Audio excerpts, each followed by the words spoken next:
I didn't see you there. What I got on the table today is Impala control arms. We're going to talk about these a little bit. This happens to be from 1977 through 96. Now these are kind of unique because they're actually designed specifically for police and taxi cab spindles. Those particular spindles have a much larger ball joint than the standard Impala. It's traditional with us to give you a complete assembled lower control arm. You've got your ball joints, and of course these are the bigger ones because it is taxi cab and police. We got our progressive bump stops, and of course we have our swib or end links. This happens to be a rotating spring cushion. Now these go in the control arm. Now when you use these, this doesn't raise or lower the vehicle at all.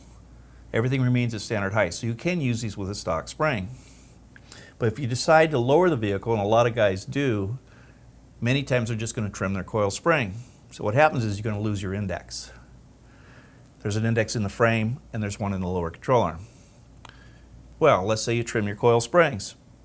Go ahead and index at the top, and since this spring cushion is designed to follow the contour of your coil spring, all you have to do is rotate this to wherever your spring ends and everything will remain in alignment.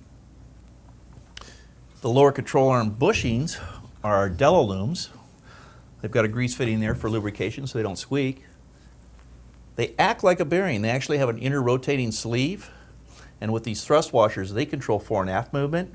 So this control arm is going to go straight up and straight down with no bind. It'll help your alignment.